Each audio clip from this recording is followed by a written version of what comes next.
आज का वीडियो होने वाला है थोड़ा डिफरेंट, थोड़ी डीप बातें। और मेरा हमेशा से इस चैनल को शुरू करने का जो मकसद और जो मिशन था वो ये था कि I wanted to talk about a lot of social issues that bother me. And ऐसी बहुत सी चीज़ें हैं, so difficult. This is what happens every time I try to film. So आप समझ सकते हैं कि मुझे इतना टाइम क्यों लगता है एक वीडियो प्रोड्यूस करने इस चैनल के ऊपर। I am currently living with my parents. To be honest, it's very difficult as someone who's in their 20s to navigate your relationship with your parents. At this point you think you're an adult and you think you have the autonomy to make decisions of your life and to make choices, but in a brown household it always comes down to if you're the person who's fully financially supporting yourself, then and then only you have the right to take the decision for yourself. ये ज़िंदगी में बस एक चीज़ पता थी हमेशा से, मैंने बचपन से बहुत बड़ा ड्रीम किया है, बहुत बड़े सपने देखे हैं। मैंने कभी कोई छोटा सपना देखा ही, बहुत अटेनेबल लगता था हमेशा। और आज के डेट में भी मुझे अपने सारे सपने अटेनेबल लगते हैं, बट कॉन्स्टेंटली जैसे जैसे आप बड़े होते हो ना, तो दूसरे लोगों की बातें, द सो कॉल्ड सोसाइटी की बातें, रिश्तेदारों की, एक्चुअली रिश्तेदार मेरे पे इतने मैटर नहीं करते, बट फैमिली की, दोस्तों की, मतलब there is just so much coming and telling you and trying to make you feel like whatever you are dreaming is too far-fetched from like what your reality can be. This is what I've really deeply thought about this, and this is what it truly is. कोई इंसान है, ठीक है, बचपन से लेके जो भी उनकी उम्र है उन्होंने एक लाइफ जी है, और जो ये लाइफ उन्होंने जी है, इस लाइफ के अंदर उन्होंने जितना भी लोगों के साथ अपनी पूरी लाइफ में इंटरेक्शन हुआ है, हो सकता है कि वो पूरी दुनिया की पॉपुलेशन का 1% भी नहीं है, मतलब 1% भी मैं बहुत ज़्यादा बोल रही हूँ, उससे भी कम ही होगा, है ना। तो उनका जो पर्सपेक्टिव है और जो उनकी सोच है और जो उनके एक्सपीरियंस है, जिनसे वो लाइफ का मतलब, जिनसे वो अपने, एक साइकोलॉजी में चीज़ होती है स्कीमा थ्योरी, ठीक है, जिसमें ये बोला जाता है कि जैसे we have this thing called schemas in our head, okay. So when I say a beautiful red dress, there are certain schemas that have been developed in my head, maybe based on my experiences or my perceptions or the knowledge I've gained or the visual things I've consumed. They come together and form this thing called a schema. You can think of it as a puzzle जिसके अंदर you can keep fitting things that fit with that according to your limited knowledge and experience, and that's called the schema theory. उससे आते हैं stereotypes कि आपने अपनी ज़िंदगी में अगर इस पतली गली से ही आप चले हो, चाहे उससे 10 किलोमीटर दूर जाके थोड़ी मेहनत करके, थोड़ा स्ट्रगल करके एक खुला हाईवे क्यों ना हो, आप अपनी गाड़ी को पीछे छोड़ के उस पतली गली से ही निकलोगे। तो वैसे ही होते हैं स्टीरियोटाइप्स कि आपने जो अपनी ज़िंदगी में लिमिटेड 1% से भी नीचे की पॉपुलेशन की सराउंडिंग स्पीशीज़ के साथ इंटरेक्ट किया है और जो भी ज़िंदगी जी है, उसी के हिसाब से अपनी रियलिटी को फॉर्म कर रहे हो और आप नहीं सोच पा रहे हो उससे आगे, which is fair and which is understandable and which is human. ये सारे लोग आके आपको आपकी जो रियलिटी हो सकती है उससे दूर लेके जा रहे हैं ना, ये लोग सब, यू हैव टू रियलाइज, इन सब की लाइफ और इन सब का एक्सपीरियंस लिमिटेड है। हो सकता है कि आपका तो उससे भी ज़्यादा लिमिटेड है। लाइक मैं तो भाई, जैसे कोई बूढ़ा बुजुर्ग आदमी या मेरे पेरेंट्स भी या कोई मुझे आके बोल रहा है, आई विल ऑलवेज लिसन, ठीक है, बिकॉज मैं तो उनसे कम ज़िंदगी जी।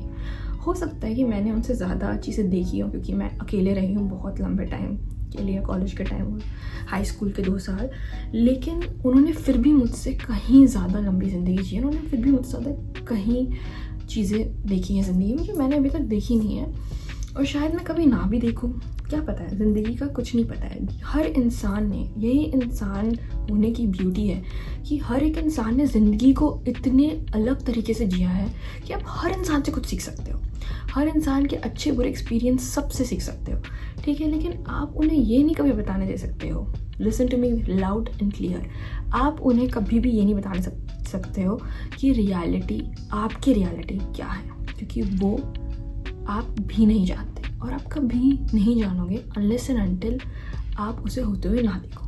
क्योंकि जैसे कि मैंने कहा, हर इंसान की एक लिमिटेड लाइफ है।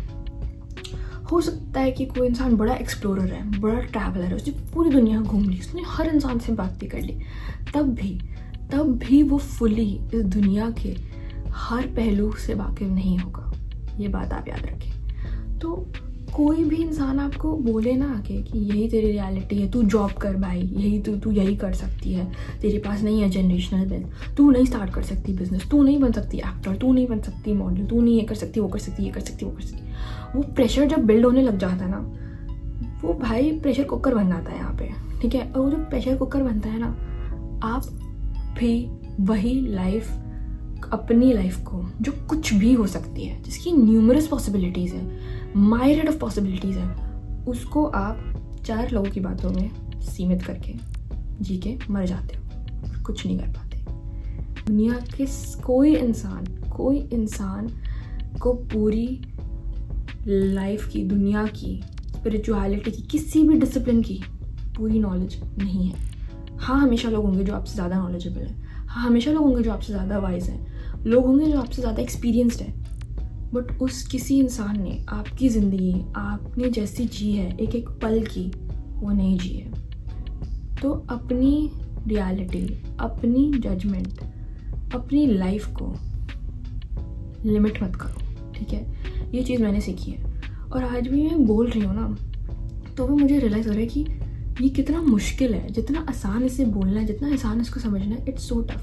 क्योंकि रोज़ दिहाड़ी में आपको लोग आके 10 बातें सुनाएंगे, लेकिन और एक पॉइंट आएगा फिर कि आपको खुद ऐसे लगने लग जाएगा, यार ऐसा डिप्रेशन लग जाएगा कि यार कहीं मैं ज़्यादा ही, मैं क्या कर रहा हूँ ज़िंदगी में, मैं इतनी उम्र का हो गया, मैं अब तक एक चमनी नहीं कमाई है, या मैं अभी तक कोई स्टेबल मेरी इनकम नहीं है, अभी तक मैं फुली फाइनेंशियली स्टेबल नहीं हूँ।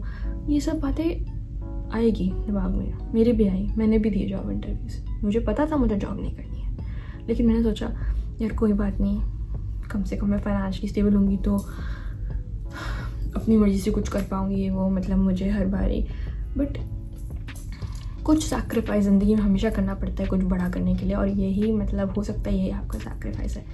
लाइक मुझे पता है कि I am not made for a job, I know this brain, okay, this level of compassion, this level of creativity, this level of passion that this body holds, that this mind holds, that this soul of mine holds, is not to be confined in a corporate environment fulfilling somebody else's dreams.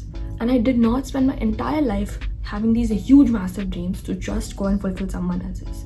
Don't in any way mean कि अगर आपका सपना job करना है तो वो बहुत छोटा सपना है, कुछ बहुत से लोग हैं इनको जॉब करना उनका सपना है।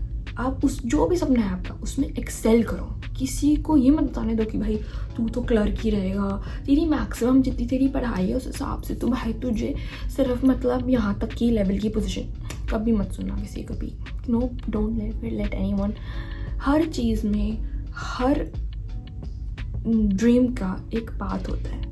हो सकता है वो ऐसा ना हो सीधा, हो सकता है वो इतना घूम फिर के आपको वहाँ तक जाए। अगर आप सोचते रहोगे ना कि यार मुझे ये करना है, मुझे यही मेरा गोल है, यही मेरा ड्रीम है, तो आपको लेके जाए। और आपको नहीं भी पता ना आपका ड्रीम क्या है, अगर आपको ये पता है कि जो मैं अभी कर रहा हूँ वो मेरा ड्रीम नहीं है, तो भी just follow it, just follow your heart. People also say like, no, you have to think from your brain, not your heart. Brain works on stimulus, brain works on what you give it. जैसे आप body को जो nutrition दोगे उसी पे body चलेगी, लेकिन जो दिल है, जो दिल का मेरा मतलब है जो आपका क्या बोलते हैं उस चीज़ को, जो आपकी इंट्यूशन है, इंस्टिंक्ट है, वो भाई एक स्पिरिचुअल जिस्मानी ताकतों से दूर से आता है। उसको आप कभी छोड़ नहीं सकते। You can never ever let that go. Hear me loud and clear, you can never ever let that go. Listen to it, ठीक है। बहुत जब लोगों की बहुत आवाज़ें लाउड हो जाती है ना, तो वो हमारा जो इंस्टिंक्ट है वो मरने लग जाता है। वो मरता भी नहीं, मतलब वो छुप छुप के पीछे अंधेरों में चला जाता है। वो नहीं होने देना है, ठीक है। और जितना ही मैसेज मैं आपको दे रही हूँ उतना ही मैं खुद को भी दे रही हूँ, क्योंकि आई कम टू रियलाइज़ कि मुझे बचपन से ना मेरा मतलब ऐसा कुछ था कि मुझे ऐसा काम करना है जिसमें मैं रोज़ सुबह उठूँ और मुझे लगे यार मुस्कान, यस यार यही करना था ज़िंदगी भर में। मुझे ऐसा कुछ काम करना है जिसका इतना बड़ा इम्पैक्ट हो। मुझे एक ऐसा मीडियम बनाना है जिसके थ्रू मैं कितने लोगों तक एक मैसेज पहुँचा पाऊँ।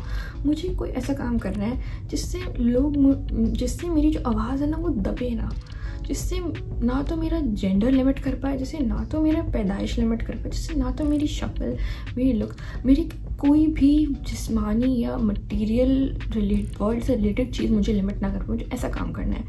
और फ़िलहाल ज़िंदगी मुझे ऐसे मोड़ पर ले आई है कि मैंने अपने लिए स्टैंड लिया कि नहीं, मुझे नहीं करनी जॉब तो मैं नहीं करूँगी, ठीक है। कोई बात नहीं, थोड़े टाइम में जो भी है लोग बोलेंगे क्या कर रहे हो, तो मेरे पास कुछ कहने को शायद ना हो, लेकिन मुझे पता है कि मैं क्या कर रही हूँ, ठीक है। एक चीज़ तो यूट्यूब है, इससे दिल की बात मैं कितने लोगों तक पहुँचा सकती हूँ, ठीक है। दूसरी चीज़ है कि I will be starting my own clothing brand soon. Next month I'm gonna start actually hands down working on it. Right now I'm in the planning phase. I've made Excels, I've made lists, and I know what I'm doing, and I'm gonna pour my blood, sweat and tears, my heart and soul into it. Not every time winning looks the same. Not every time you will get the equal opportunity. And especially, you know, now that I think about it, in a country like India, jiski biggest democracy, best constitution I've ever read in my life, like such a detailed, such a fine document giving us equal rights. Of India, you're given these like fundamental rights of being yourself, expressing yourself and all of these things. But when I look at India today, especially the condition of women, you know, abhi kuch din pehle I saw a video of this. It was a very disturbing video जिसमें एक lady थी, वो बता रही थी कि उन्होंने अपनी ज़िंदगी के अंदर कम से कम 20 बच्चों को गला ऐसे घुमा के मारा है, लड़कियों को जो पैदा ही होते हैं। उनका काम ये था बेसिकली कि जो फैमिलीज थी जिनकी लड़की घर में पैदा होती थी, तो वो लड़की को मारने के लिए उनको दे देते थे, और उनका काम बस लड़कियों को, बच्चों को मारना था। And they were saying it so unhinged, so casually, but in a way like you could see how forced they were to do that, because that's their livelihood, and that's a real job in India for people to do that. And as a woman, I'm sure, चाहे आप कितने भी privileged क्यों ना हो, कितने भी privileged क्यों ना हो, कहीं ना कहीं underlying misogyny, underlying, you know, gender discrimination आपने अपने ही घर में face किया होगा। चाहे वो इतना as simple as कि, you know, like shots in the house when there is a man coming to work in a house, और कुछ मतलब जिस स्कूल के अंदर आपको टीचर्स बोलेंगे कि इन योर मेंस्ट्रुएशन के टाइम पे put your pad and notebook and go to the washroom, मेरे साथ हुआ है। ऐसी इतनी चीज़ें हैं एक हेविली प्रिविलेज्ड हाउस होल्ड में भी, जो आप मतलब right now I am seeing that some of my friends like were basically brainwashed into marrying early, brainwashed into thinking कि marriage is the end goal of a woman in an Indian society. A heavily competent woman who I see nothing but a bright future for. I just see her crying, fasting, praying to God and going to different pandits because उसकी शादी नहीं हो रही, and she's just like fucking so young and so competent and so smart. You know, तो मुझे realise होता है कि पेपर पे कुछ कैसा भी हो, असलियत जो है दुनिया की वो आइडियलिस्टिक नहीं है, और उसको अपनी लाइफ के अंदर आइडियलिस्टिक बनाना भी एक डम चीज़ है। आप एक्नॉलेज करना होगा कि क्या प्रॉब्लम है इंडियन सोसाइटी में। एक प्रॉब्लम है भाई, कभी भी आप कोई भी आर्ग्यूमेंट देख लो इंडिया के अंदर, एक लड़की अपना ओपिनियन देती है और किसी आदमी को पसंद नहीं है, चाहे उसकी बायो में जय श्री राम लिखा हो, चाहे उसकी बायो में अल्लाह अकबर लिखा हो, कुछ भी लिखा हो, वो उस लड़की को सीधा रंडी बोल के चला जाएगा and the conversation ends there. कोई वैल्यू नहीं है। तो आज की बातचीत के लगता ही करती, life is not always fair but you have to be fair to yourself. That's why believe in yourself, believe in your dreams, and this is not a motivational talk, this is just an experience to experience talk, and I hope we connected on this, and feel free to leave in the comments if you have any experience that I can learn from. I would love that. And that's it for today's video, and I'll keep coming back with more. I'm actually annotating my Bhagavad Gita so I can start making videos verse by verse talking and explaining about Bhagavad Gita. I'm also working on talking about some historical issues that I'm very invested in, like for example the Bengal famine. I really want to talk about that. I'm gonna go do deep dive into the research, and we'll come back, and this channel is gonna become more and more on the level that I want to bring it to. I do want to share my daily vlogs because उनको देखने मुझे बहुत मज़ा आता है, but I definitely want this channel to have an intellectual personality as well, and I want this channel to be a space which provokes thought. Okay, and जल्दी मैं अपना clothing line start करने वाली हूँ, तो उसके processes और उसकी journey में भी आपको मेरे साथ लेके जाऊँगी। Thank you, love you guys and thank you for supporting and watching if you're a long-term viewer, and if you're a new viewer, I'm Muskan and I'm so happy to have you here.